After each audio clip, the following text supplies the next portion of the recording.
En este vídeo voy a enseñar uno de mis amplificadores a válvulas push-pull basado en la EL84. Y no solo mostraré el aspecto del circuito, sino que explicaré algunos de los detalles más interesantes de su funcionamiento. ¿Te interesa? Pues quédate. Aquí tenemos la entrada de audio, un canal y el otro, y las tierras de ambos componentes están unidas. La señal viaja por este cable apantallado y las tierras están conectadas al chasis a través de este montaje. También está conectado el terminal negativo de cada uno de los canales de los altavoces, tanto el canal izquierdo como el derecho. Todas las tierras del amplificador van a converger en este punto. La señal de entrada de audio va a viajar por el cable apantallado, vamos a verlo, el que circula por aquí, justo por una esquina del chasis, hacia el frontal, hasta llegar al control de volumen, un potenciómetro logarítmico de 2 circuitos, y desde aquí viaja cada canal por separado en su propio cable apantallado hasta la primera etapa de cada uno de los circuitos amplificadores. Aquí tenemos la entrada de uno de ellos y esta es la otra, uno para el canal izquierdo y otro para el derecho. Cada triodo de esta 12AX7 se encarga de la primera etapa de cada uno de los canales. Los cables amarillos como este son de rejilla, los negros son normalmente o bien de cátodo como este de aquí o bien tierra, y los rojos evidentemente de ánodo, pero también lo utilizo para conexiones de alta tensión como esta que conecta el ánodo de la primera etapa a la rejilla de la segunda. Aquí a la derecha tenemos las conexiones del otro triodo que son para el otro canal, ambos idénticos pero separados, así que vamos a fijarnos solo en el de la izquierda. Los cables azules como este y otros, excepto los de filamentos, los suelo utilizar para conexiones de realimentación. Y finalmente, vamos por aquí, los de color verde suelen estar relacionados con las rejillas pantallas de los pentodos de salida.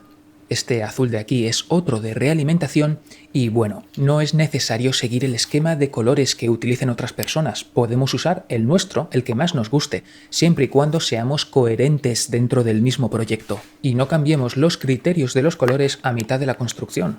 En el zócalo de arriba está la válvula de la segunda etapa, el divisor de fase, pero antes de llegar vamos a ver algunas cosas más de la primera etapa. Aquí abajo tenemos la resistencia de rejilla de 470 kiloohmios en paralelo a un condensador de mica, del que hablaré en la segunda parte de este vídeo. Estas dos pequeñas forman la resistencia de cátodo, son dos en serie, con el punto central soldado al aire. Esta grande de 150 kiloohmios en serie con este condensador grande que hay por encima forman una rama de la que hablaré también en la segunda parte de este vídeo porque es bastante interesante y merece la pena verlo con detalle. La de aquí abajo y la de aquí que está soldada al zócalo forman la resistencia de ánodo y también están soldadas en serie, conectadas aquí por debajo de esta funda termorretráctil de color amarillo. Vámonos a la segunda etapa, al divisor de fase. La primera está acoplada a la segunda de forma directa, sin condensador de acoplo, por lo tanto en la rejilla de la segunda válvula tenemos alta tensión, pero en el cátodo he utilizado cable negro para que no sean todos rojos, pero en el ánodo no tengo más remedio que utilizar el cable rojo para ser coherente con mi criterio de colores. Y en definitiva tenemos tensiones elevadas en todos los terminales de la segunda válvula. Esta es su resistencia de ánodo y la de aquí atrás la resistencia de cátodo de 33 kiloohmios. Aquí, entre los dos condensadores, por debajo, claro. Y cada uno de los condensadores, este y este, acoplan el divisor de fase a cada una de las rejillas de las válvulas de potencia. Aquí tenemos una y la otra está más arriba. Aquí se ven las dos. Mejor así. Aquí tenemos una EL84 y aquí la otra. Así que desde el condensador de cátodo y el de ánodo del divisor de fase llegamos por los cables amarillos a cada una de las rejillas de la etapa de potencia. También hay dos dispositivos semiconductores porque este diseño es híbrido. Actúan como fuentes de corriente para polarizar las válvulas de potencia. Los condensadores amarillos son de solo 100 nanofaradios de poliéster o polipropileno y están en paralelo a la resistencia que sirve para establecer la corriente en reposo de cada una de las válvulas por separado. Estas resistencias y los electrolíticos que están cerca son los típicos que usaríamos en una etapa polarizada por cátodo. Este cable verde es la toma ultralineal del transformador de salida que va a la rejilla pantalla de la válvula de potencia y el azul al ánodo. Aquí vemos dos cables largos azules para la realimentación global de cada uno de los canales, que deberían haber sido apantallados como el de entrada, pero probé así y el resultado fue bastante bueno, así que no me compliqué la vida. Este en concreto difícilmente podría ser más corto y con el trazado que tienen no me han dado ningún problema después de varios años de uso, así que genial. Vamos al otro lado. Aquí tenemos la entrada de alimentación. La tierra está conectada al chasis en este punto, al igual que el núcleo del transformador de salida a través de este cable verde y amarillo. En este amplificador decidí usar una resistencia NTC en una de los terminales de alimentación, fase o neutro. Aquí en España los enchufes no están polarizados. Creo que se escuchará el interruptor al que van este par de cables cruzados y por aquí vuelve. Vamos a verlo mejor. Que una imagen vale más que 1000 palabras o 10.000 incluso. Depende las palabras y dependen las imágenes. Pero bueno, bromas aparte. Aquí tenemos el interruptor del que hablaba y un neón de 220 voltios. El cableado es el estándar, así que no voy a entrar en detalles, pero si tienes cualquier duda, pregunta en los comentarios. El cable negro trenzado es el que va al primario del transformador, que está justo aquí debajo, o encima, según se mire. El cable trenzado amarillo bastante grueso es el que viene del bobinado secundario de filamentos. ¿Y qué más? ¿Qué más? Sí, el cable rojo trenzado es el que viene del secundario de alta tensión y viene hasta el rectificador. Aquí tenemos el condensador de reserva de solo 100 microfaradios. Quizá tendría que haberlo puesto un poco más grande, pero bueno, va bien. Estas resistencias de aquí, junto con el siguiente condensador, forman la primera etapa de filtrado RC, de donde tomaremos la tensión que va al transformador de salida. Y aquí dos resistencias bleeder para drenar los condensadores cuando apagamos la fuente. Me gusta usar siempre dos en el mismo punto como aquí o en puntos diferentes. La resistencia azul, junto con el siguiente condensador electrolítico, forman el segundo filtro RC, esta resistencia y este condensador. Y aquí, el tercer y último filtro RC, desde el que ya finalmente alimentaremos las válvulas de previo, los dos dobles triodos, cuya corriente en reposo va a circular por esta resistencia y luego por esta otra, provocando una caída de tensión, pero a la vez reduciendo el rizado residual de la fuente de alimentación hasta un nivel bastante aceptable. Y estos dos cables son los que llevarán dicha tensión a los ánodos de las válvulas. Falta ver este trimmer. ¿Qué narices hace esto? Pues bien, se trata del ajuste del nivel de realimentación que va a utilizar el canal izquierdo. Y si todo va bien, es un paso opcional, porque normalmente un ajuste a ojo suele ser suficiente. Y este trimmer está soldado aquí en paralelo a un condensador negro de mica. Y literalmente, ajustando el trimmer, podemos seleccionar un nivel mayor o menor de realimentación negativa global. Una vez que estamos contentos con el resultado, podemos sustituir el trimmer si lo deseamos por una resistencia de valor fijo, como he hecho en el canal de la derecha. Ahora vamos a echar un vistazo juntos al esquema y voy a explicar todas las cosas que me resultan interesantes.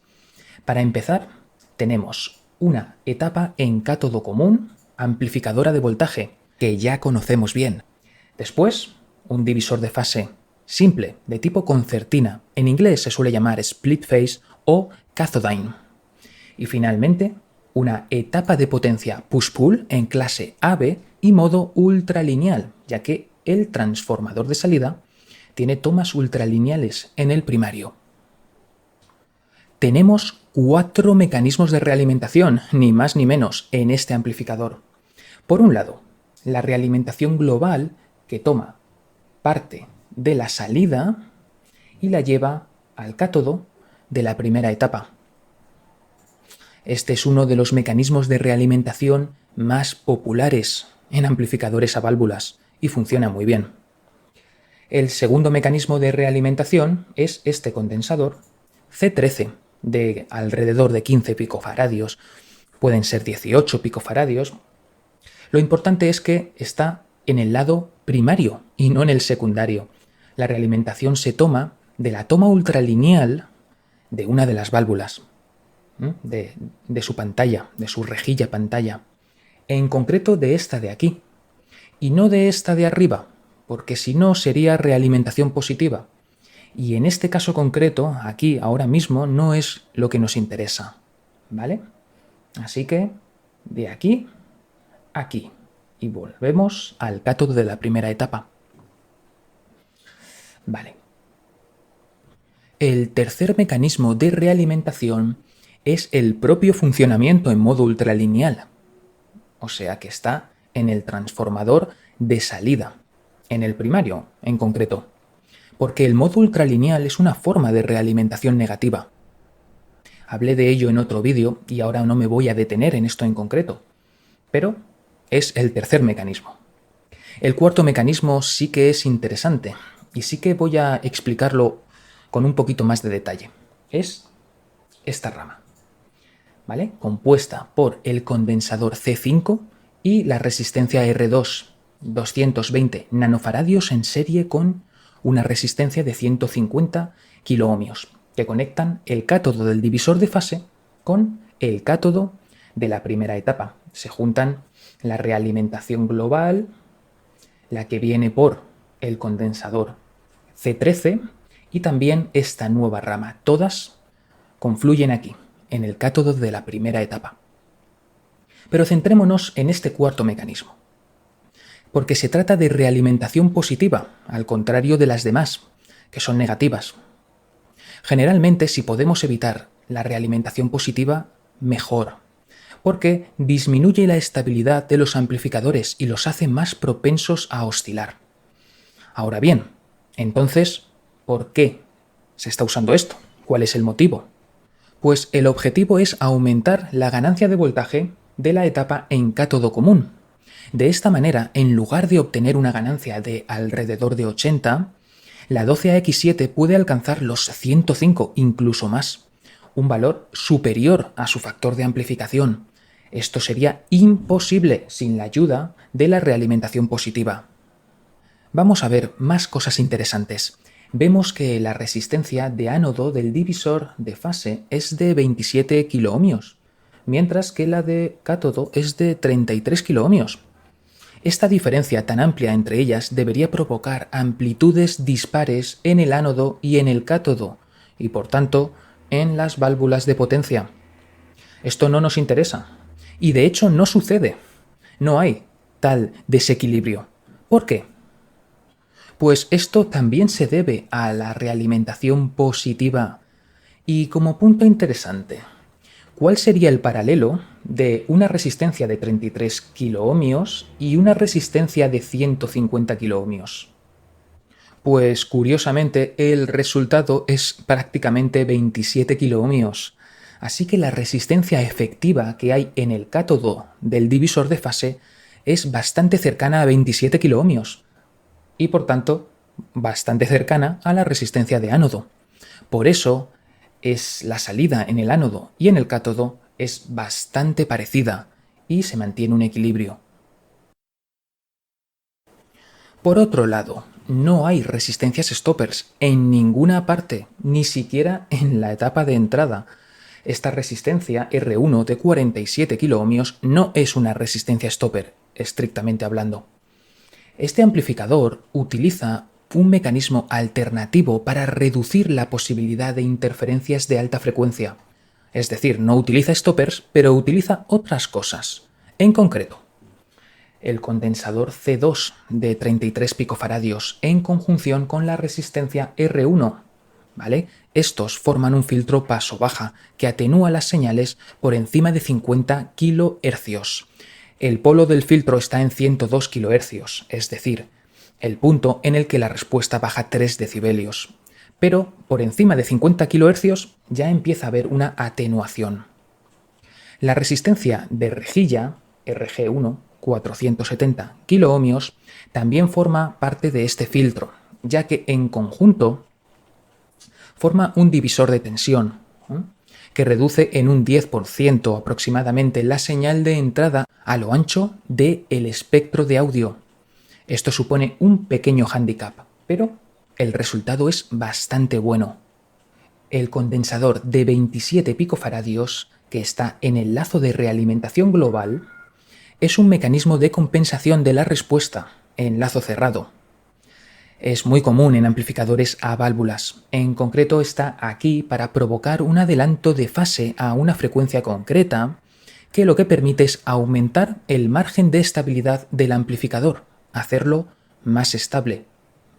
Es un tema un poco complejo en el que no voy a entrar ahora, pero sí que hablé de ello en otro vídeo hace un tiempo. Así que te recomiendo que le eches un ojo si te interesa.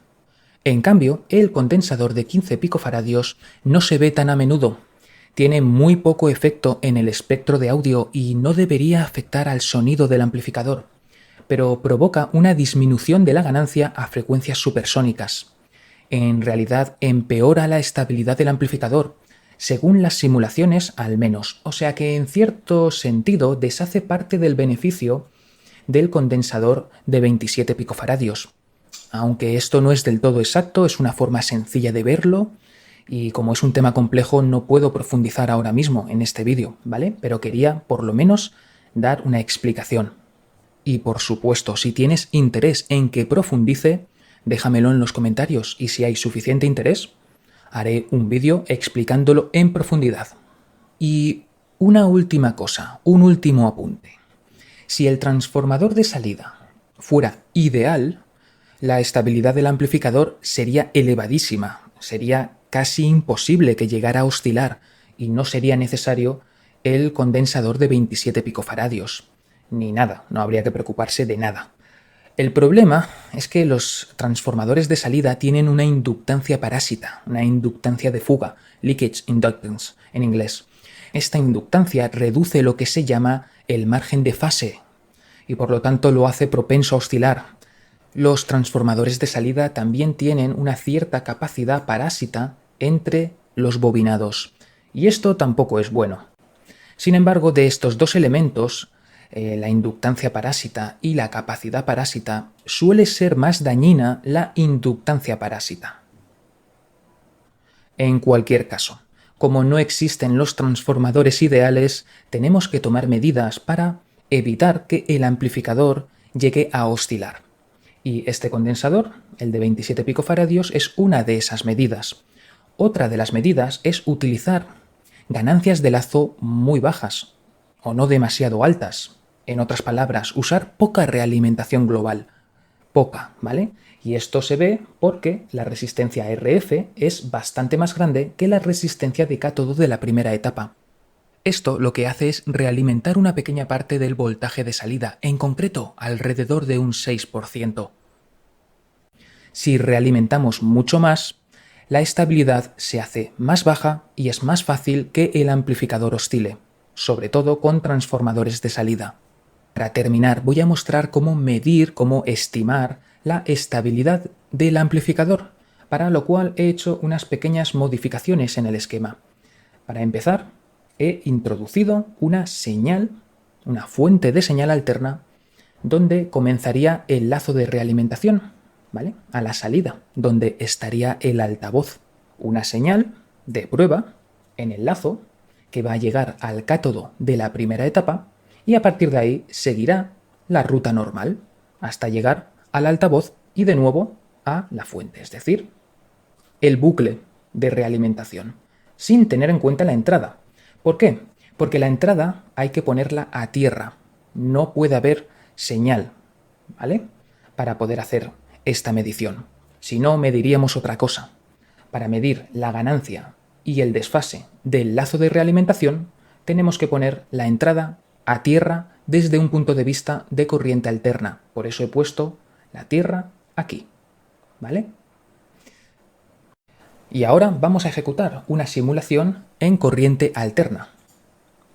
Y este es el diagrama que buscábamos, un diagrama de Bode que nos va a dar toda la información necesaria. En la línea discontinua tenemos la fase del lazo de realimentación, y en el trazo continuo la ganancia del lazo de realimentación. Cuanto más alta es la ganancia, que es en esta zona de aquí, mayor realimentación hay en el sistema. ¿De acuerdo? Lo importante es fijarnos en la fase y ver cuándo alcanza los 360 grados. En este punto, la ganancia del lazo de realimentación debe ser inferior a 0 decibelios. Es decir, no puede haber ganancia, porque si no, la realimentación negativa se volverá positiva y ahí es donde comenzarán los problemas. Vamos a ver qué tenemos. Si nos vamos al punto en el que la ganancia del lazo de realimentación es 0 decibelios, más o menos aquí, veremos que la fase es aproximadamente 300, ¿vale? Es decir, estamos a 60 grados de distancia de los 360, que es el punto fatídico. Tenemos un margen de fase de 60 grados. Sin embargo, otra manera de medir la estabilidad es irnos al punto en el que la fase es 360, aproximadamente aquí, y fijarnos cuál es la ganancia en ese punto. Menos 44 decibelios, más o menos. Eso quiere decir que el margen de ganancia del amplificador es de 44 decibelios, porque hay una distancia de 44 decibelios al punto fatídico, que sería 0 decibelios o más. ¿Ok? Aunque 44 decibelios de margen de ganancia está bastante bien, 50-60 grados de margen de fase, como acabo de mostrar, no es algo espectacular, pero bueno, está bien y además es una simulación. Lo que sí que me gustaría enseñar es qué sucede si suponemos que el transformador de salida es ideal. Esto es lo que buscamos. ¿Vale? Vamos a ver cómo ha cambiado la cosa. Bueno, ahora, si nos vamos al punto de 0 decibelios, veremos que la fase no llega a 250 grados, está lejísimos de ser 360. Por tanto, el margen de fase es más de 110 grados. Esto sí que está muy bien, ¿vale? Si ahora nos fijamos en la fase, si quisiéramos fijarnos en qué punto el amplificador alcanza los 360 grados, veremos que en ningún punto los alcanza. Nunca el desfase supera los 250 grados. Por lo tanto, ¿cuál es el margen de ganancia? Infinito. Infinito. No hay ningún momento en el que el amplificador, el lazo de realimentación, llegue a invertir la fase del todo. Así que podemos ver que la situación ha mejorado un montón cuando, sin cambiar nada más, suponemos que el transformador de salida es ideal. Esto evidentemente es imposible del todo, ¿vale? Pero bueno, quería ilustrar que es totalmente cierto lo que mucha gente dice, que el transformador de salida es fundamental para la estabilidad del amplificador y que muchas veces, si la calidad del transformador de salida no es lo suficientemente alta, un mismo amplificador que no oscilaba con un transformador puede oscilar con otro transformador de salida. ¿De acuerdo? Esto no es solo una simulación, esto es cierto. Esto yo también lo he podido comprobar. Si te ha gustado, ayúdame a mantener vivo el canal. Dedica 2 segundos de tu tiempo a dar al pulgar arriba y a suscribirte si no lo has hecho ya. Y por favor, cuando YouTube te recomiende mis vídeos desde la página de inicio, por favor, ábrelo y visualízalo, porque de lo contrario YouTube pensará que mis vídeos no son tan buenos como otros. Y da igual cuánto me esfuerce, sin tu apoyo este canal no puede crecer. Muchas gracias a todos quienes me habéis apoyado durante todo este tiempo y volveré a la carga muy pronto, aquí, en Clave de Retro.